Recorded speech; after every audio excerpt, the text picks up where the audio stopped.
Quero contar uma coisa que aconteceu comigo e minha família em um final de ano. Meu nome é Cláudia. Faz 5 anos que isso aconteceu. Na época o Zé trabalhava em um escritório no centro de Santos. E eu trabalhava ao lado de casa, com uma pequena distribuidora que eu tinha. O Zé pegou férias coletivas, como era de costume, e foi então que ele teve uma ideia. Ele veio todo cheio de dedos. Cláudia, vamos passar as férias na chácara dos meus pais? Longe da confusão da cidade? Vai ser bom para a criançada respirar ar puro. Eu não sabia dizer o que estava sentindo, tentada a dizer não, mas, no fim, pensando nas crianças, acabei dizendo sim. Não imaginava que ia acabar vivendo um daqueles filmes de terror que o Felipe adora assistir. Felipe e Renato são meus filhos. Hoje têm 18 e 19 anos, mas na época tinham 13 e 14. A chácara dos meus sogros fica no Vale do Ribeira, no meio do mato, bem isolada. Um lugar bonito, mas a viagem até lá é longa, cheia de curvas e buracos. Mata de um lado e mata do outro e a estrada no meio. Precisa ir de dia, porque de noite é muito assustador. O Felipe reclamou o caminho inteiro, com aquelas piadinhas sombrias. E se o carro quebrar aqui? Neste meio de nada, a gente seria o próximo banquete de algo. Como já estamos acostumados com essas do Felipe, demos risada. Já o Renato estava que nem uma pólvora. Ansioso para chegar, queria pescar com o avô e não parava de falar dos doces da dona Cida, minha sogra.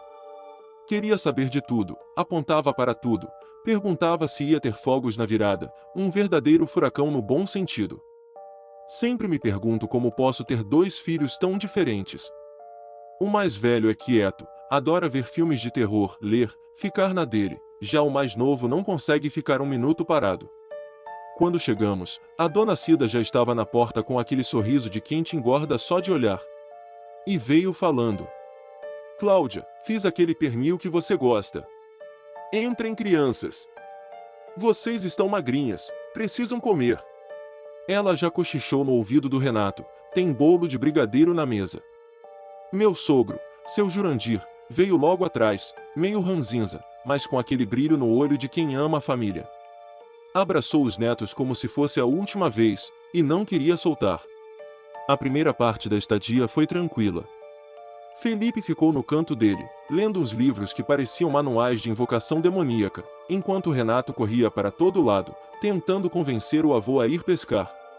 O Zé ajudava a mãe dele na cozinha, todo amoroso, e eu aproveitava para reclamar um pouquinho da vida enquanto também ajudava a dona Cida. Na véspera do ano novo, o seu Jurandir sugeriu uma aventura: acampar na mata que cercava a chácara. Ele sempre foi cheio dessas ideias, e eu, para não parecer a chata do rolê, fui junto. Minha sogra não quis ir, resolveu ficar. Pois queria ajudar a sua irmã com as comidas de final de ano, sua irmã morava na chácara ao lado. Então bem cedo arrumamos tudo e fomos. Montamos as barracas em um clarão, perto de um riacho. O plano era pescar ao anoitecer e passar a noite contando histórias e observando as estrelas. Parecia uma boa ideia. A noite caiu rápido. Renato estava todo feliz, e o seu Jurandir estava orgulhoso dos peixes que Renato, ele e o Zé haviam pescado. Conforme a noite caía, o mato ficava assustador com a luz da lanterna piscando entre as árvores. O Zé resolveu que era hora de acender a fogueira. O seu Jurandir, já cansado, coisa de idade avançada, deixou o balde com os peixes do lado da barraca, e chamou Felipe, para se sentar com ele perto da fogueira. Com certeza o seu Jurandir ama seus 2 netos, mas sente mais afinidade com Felipe. Acredito que por ser mais parecido com ele, de personalidade. Juntos começaram a contar umas histórias. Seu Jurandir contava suas repetidas e velhas histórias de pescador que, se ele não as fizesse engraçadas, seriam tediosas. Foi aí que o Felipe, com aquele humor diferente dele, começou a contar uma lenda que tinha lido em um dos livros. Era sobre o Curupira e outras lendas folclóricas. Realmente combinava com aquele clima em meio ao mato. Se você está gostando desse relato misterioso, deixe o seu like no vídeo. Isso ajuda muito o canal a crescer, e assim posso continuar trazendo mais relatos incríveis como este. Ah, e se ainda não é inscrito, inscreva-se agora mesmo. E ative o sininho para não perder nenhum episódio aterrorizante. Não esquece de compartilhar com aquele amigo ou familiar que adora um bom mistério. Conto com a ajuda de vocês. Enquanto ele falava, sentia um arrepio, mesmo sabendo que se tratava só de lendas. Mas, como sempre, Felipe sabia contar bem uma história, a ponto de fazer a gente acreditar. Renato riu meio desconcertado, dizendo que era bobagem. Ele não queria parecer medroso na frente de seu avô. O Zé pediu para Felipe mudar de assunto. Porque, mesmo que Renato dissesse que era bobagem, sabíamos que ele estava com medo. Mas Felipe parecia inspirado.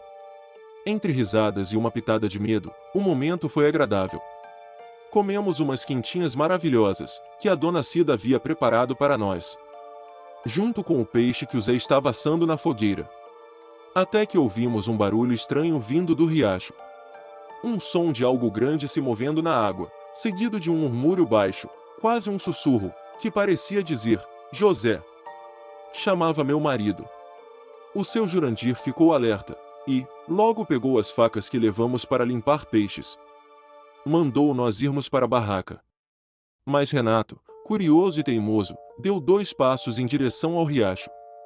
Antes que eu pudesse puxá-lo de volta, algo brilhou na água, 2 olhos amarelos, fixos na gente. Fui logo agarrando Renato, e o puxei para trás.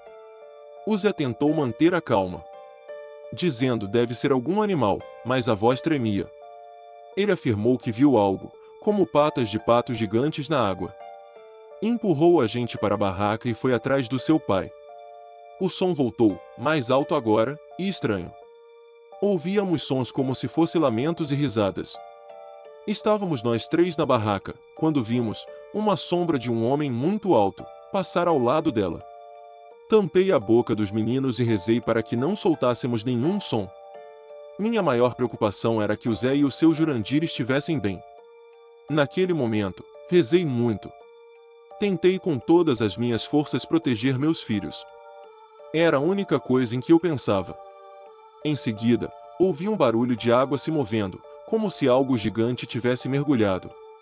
Dei um grito, Zé. Ele respondeu, vocês estão bem? Respondendo de dentro da barraca, sim, e vocês? Ele respondeu, sim, estamos bem. Fiquem aí. Ficamos lá, e meus meninos acabaram adormecendo. Resolvi sair da barraca. O seu Jurandir e o Zé estavam parados olhando para a água. Ela se movia, mas não víamos nada, nenhum animal, ninguém, só a água se movia. Mesmo assim, os 2 ficaram ali, de guarda na entrada da barraca com as facas de limpar peixe. O seu Jurandir disse, se for algum animal, deve estar com fome. Então o Zé pegou o balde de peixes para jogar no riacho. Quem sabe, o que quer que fosse, podia ir embora. O seu Jurandir pediu para ir no lugar do Zé, temendo que algo ruim pudesse acontecer com ele. Mas o Zé não deixou. E disse, pai, qualquer coisa que acontecer, eu posso correr. Não vou deixar o senhor ir. O seu Jurandir consentiu com um olhar triste e de cabeça baixa, e o Zé foi. Jogou os peixes de longe. Algo os pegou e foi embora. Não dava para nós ver, da distância que estávamos, devido à escuridão da noite. O Zé voltou dizendo não saber o que tinha visto, meio atordoado, mas afirmou que parecia uma pessoa. E começou a falar. Como poderia ser uma pessoa? Submerso à água todo aquele tempo? Ele estava visivelmente assustado. Contei que eu e os meninos vimos uma sombra, que parecia um homem muito alto passar ao lado da barraca. Eles disseram que não viram nada, talvez fosse uma sombra de árvore ou algo assim, porque não tinha como eles não terem visto, já que estavam ao lado da barraca. Ficamos ali perto, e eu sempre dando uma olhadinha nos meninos.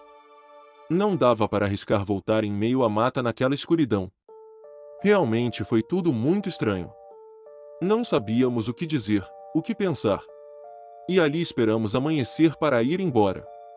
Quando o dia nasceu, acordei os meninos, arrumamos tudo e saímos correndo de volta para a chácara. A dona Cida estava lá, tranquila, fazendo café. E perguntou: dormiram bem? O seu Jurandir contou o que aconteceu, mas ela apenas riu, achando que era mais uma de suas histórias de pescador. Não sabíamos o que dizer, mas estávamos todos assustados. Eu sei que não era só susto, nem uma história de pescador do seu Jurandir. Nós estávamos lá e vimos tudo.